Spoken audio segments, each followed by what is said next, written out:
Shalom and welcome to another in our series of podcasts from Temple Beth Am, a dynamic center for conservative Judaism in Los Angeles. This is a recording of a Shabbat teaching by Rabbi Rebecca Schatz. So we are going to turn now to the teaching that I prepared. For those of you who have the sheet that we sent out on the in the Shabbat bulletin, great. If not, thank you, Brant. Glad you have it. If not, don't worry about it. I'm going to call out verses and chapters. So if you would like to have a Chumash or any kind of Bible nearby, you are more than welcome to look up verse and chapter, or also just listen. No need to actually look at them if it's easier for you to just listen. By the way, Larry Herman, I'm very glad to see you. I was nervous when I didn't see you at the beginning, so I'm glad you're here. I'm always nervous when there's not a Herman at a Minyan. Okay, so we are going to talk today, and as I mentioned at the beginning of my Torah reading, I want to talk today a little bit about these laws that we've seen before, but the category in which we are now seeing them again. So it is interesting for all of us when we're reading through Deuteronomy to think, why is this repeated as opposed to that, right? Why is this something that needs repeating for us to understand in a different way or in the same way?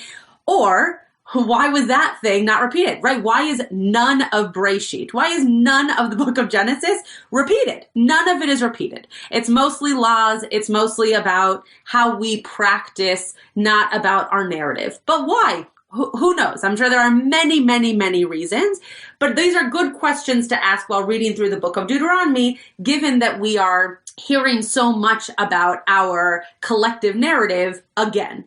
So what I wanted to do today was talk about a few of these laws that you definitely know. You might not know where you know them, but you know them, and yet they're in the category of laws that we need to know and do because we were once slaves in the land of Egypt. Which, if I were to just say to you, what laws do you think would be important to do or to adhere to, knowing that we were once slaves in the land of Egypt? You might say things like, don't have slaves, don't work people harder than you're willing to work yourself, those kinds of things. But yet the laws that we're going to look at today have nothing to do with that in the working kind of sense. But you will see that that memory that we're supposed to have is supposed to take us through a journey of how we treat others around us. So this is supposed to be interactive. Unlike when we are in person, we don't have 30 or 40 minutes. So unfortunately, I probably won't get to all of your questions or all of your comments, but I would love for you to be able to ask them if you have them, and for this to be something where we're learning together. You're not just listening to a lecture. So if you have the sheet in front of you, we're going to start at the top, Deuteronomy 24, verse 17. And I only bring this verse to give you context. We're actually not going to spend so much time in this verse today, but I want you to see where it goes. So it says here, Lo tateh mishpat ger yatom velo tachbol beged almana.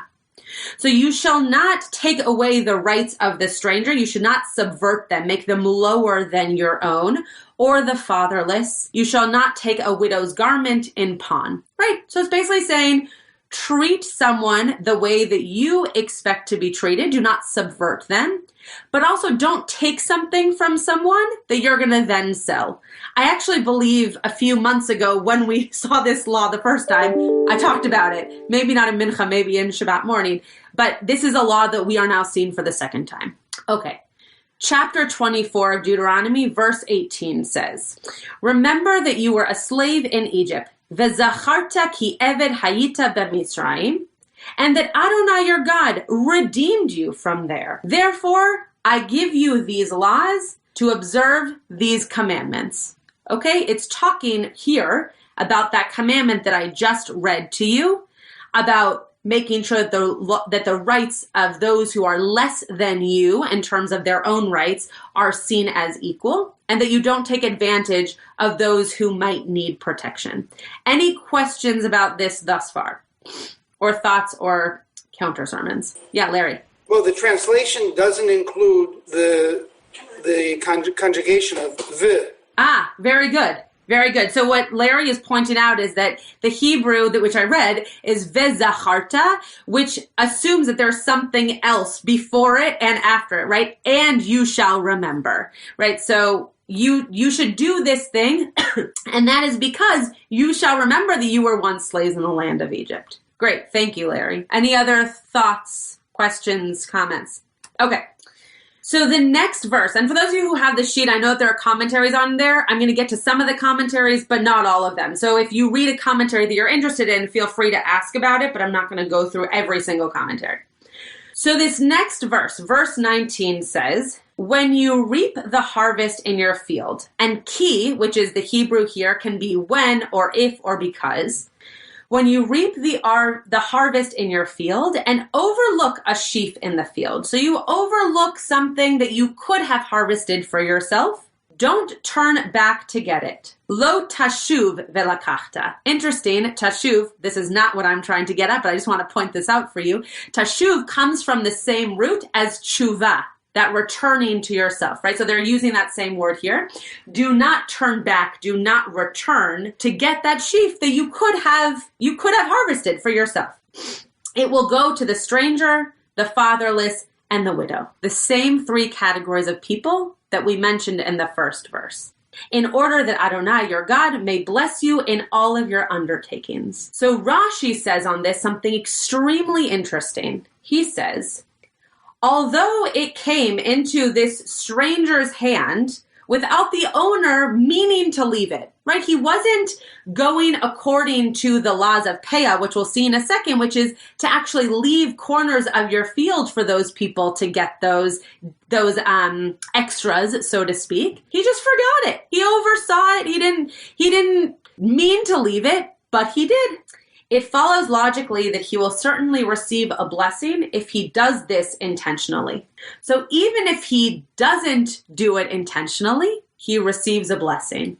But all the more so if he does it intentionally, he will receive blessing for it. Now, just keep in the back of your mind that all of this is under the category of reminding ourselves, having that memory that we were slaves in the land of Egypt. Okay, all of these laws are in that category.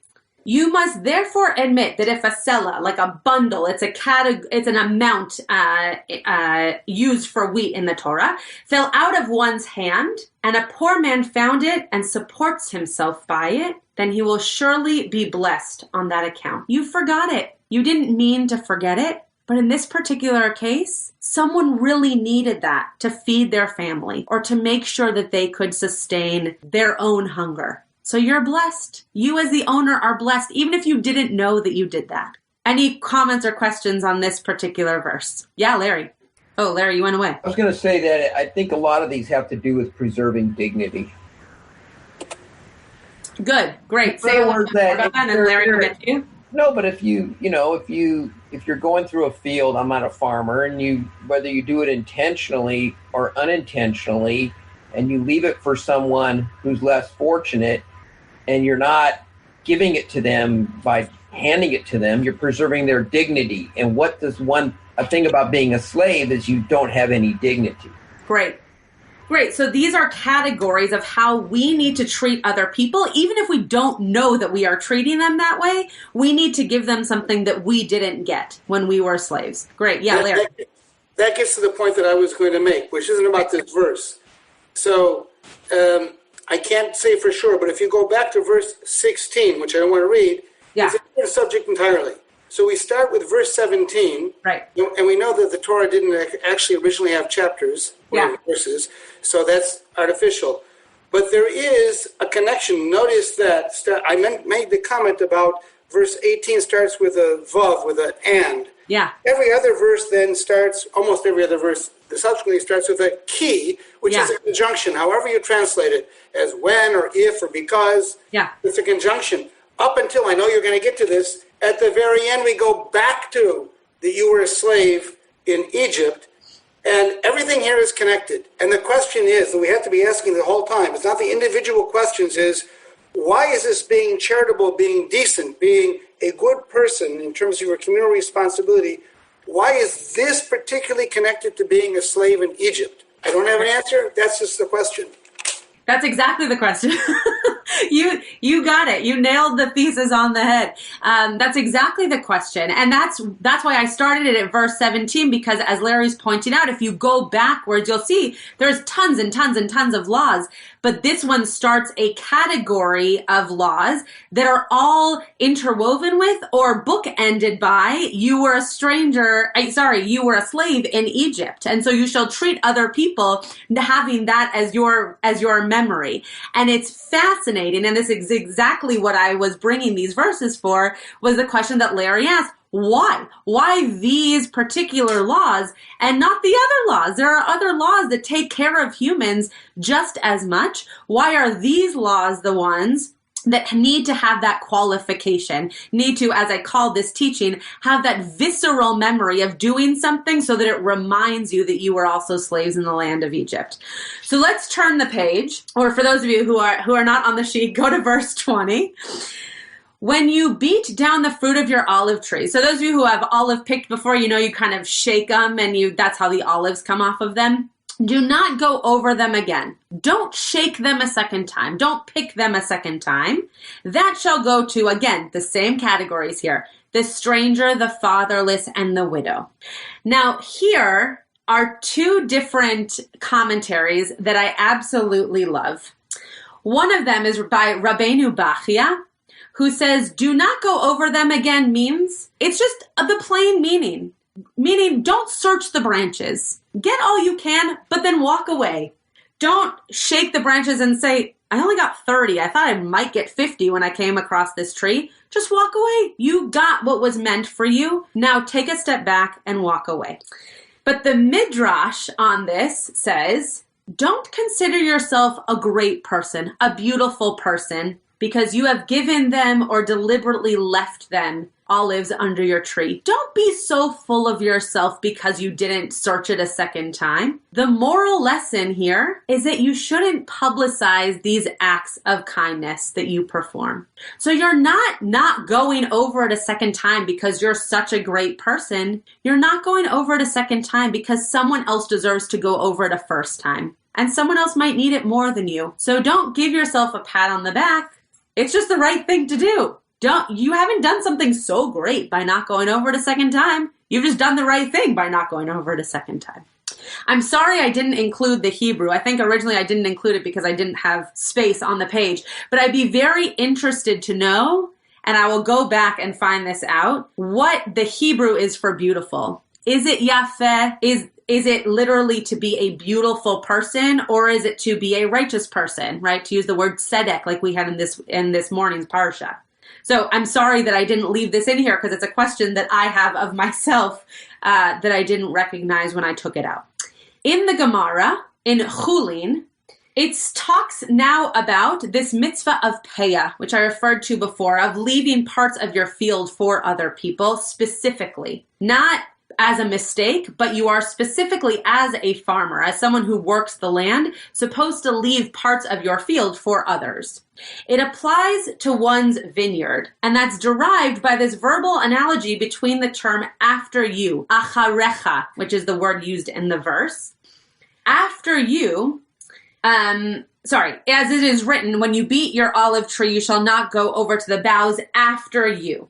And the school of Rabbi Yishmael, so Rabbi Yishmael was a teacher and all of his students taught, that term, you shall not go over the boughs again, means that you shall not take all of its splendor. And the reason that I'm interested to see what they use for the word beautiful is because it could be this same word tiferet, which is where the Gemara might get this idea, that in all of your splendor and all of your glory, rather, you shall leave a person for the people who come to glean from it. So what we're saying in this particular verse is that we want to make sure that you don't think you're so great.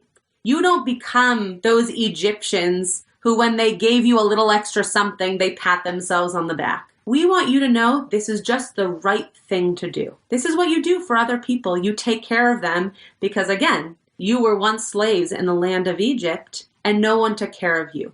So one more verse. We're going to skip one. We're going to go to verse 22. And then we're going to get to my favorite commentary. And then I'm happy to take a few questions before we do Mariv. Vezacharta. So we're going back to Larry's Vav here. And you shall remember, ki eved hayita be'eretz Mitzrayim. So it's telling us again. And now, after these laws, you shall again remember that you were a slave in the land of Egypt. Al ken anochi mitzavcha la'asot et hadavar hazeh. And because of that, God has commanded you to do this mitzvah. Because of that. Because of the memory, right? And that's why I called this text study visceral memory. Because it's not just that you remember, it's that you have feelings based on that memory that guide you to treat people better. So it's memory, but it's like in your kishkas, that because you know that you were treated badly, you must never treat others badly. And here is my favorite commentary on this whole thing. Vezacharta ki eved hayita. Sforno says on this line, and you shall remember that you were once a slave, because at that time you were in need of even an unripe grape. So all the more so that we should leave our crops when they are ripe and beautiful and juicy and ready for picking. Because when you were slaves in Egypt, you would have taken anything you could get, even an unripe grape, because you were hungry and you were in need of sustenance. And that's where I got this idea of visceral memory, because Sforno wouldn't say, or Sforno wouldn't claim, I should say, because Sforno also was not there when we were slaves in the land of Egypt, but Sforno wouldn't claim that we as a people were hungry or in need of unripe grapes if he didn't believe that we needed to feel that hunger or feel that hatred or feel that desire to be supported and cared for. We wouldn't do any of these things. We wouldn't take care of other people if we couldn't also feel those things based on other memories that we've had. So I'm curious if anybody has any counter sermons or thoughts on this.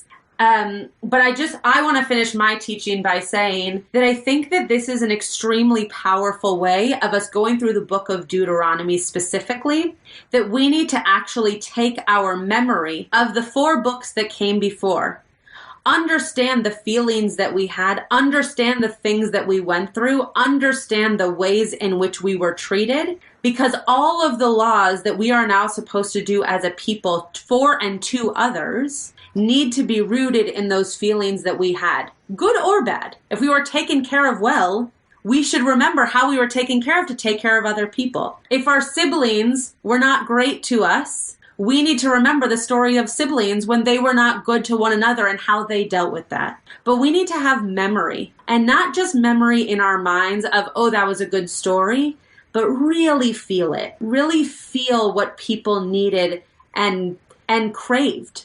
And I'll leave you with this one nugget. When we read the story of being slaves in the land of Egypt, one of our commentators, and I'm sorry that I don't remember which, and Rabbi David Lieber, Zichrono Livracha, used to say over and over and over again this teaching. So in my mind, he's the person who said this. The people were actually not treated so badly in Egypt. They were fed. Yes, they had hard jobs. They were treated as slaves. But when it comes down to it, they weren't treated as slaves the way that we think of slavery. The reason that they called themselves slaves was because they did not have Shabbat. They weren't able to practice their religion in the way that they wished. Now, I don't know that that's true. The commentator also doesn't know if that's true. But it's interesting to think about that goes along with this same category of visceral feeling.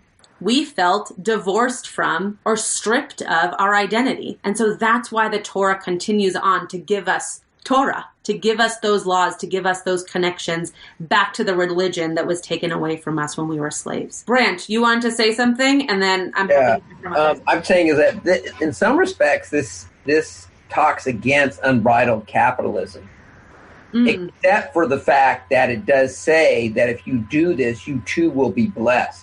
Mm-hmm. Well, I presume that means if you take care to preserve the dignity of these people and leave, the bows unshaken and stuff, that somehow that comes back to reward you. But it kind of flies in the face of the idea that greed is good, that you have to give some in order to get some, and you have to preserve people's dignities. It's a responsibility. on people, if you argue the Bible applies to everyone, but especially on Jews if it applies to Jews. Yeah. Judy has her hand up, and then Larry. So I really resonate, Rabbi, with your call to us to not just utilize memory as something that stays in your head, but something that informs your actions. Mm-hmm.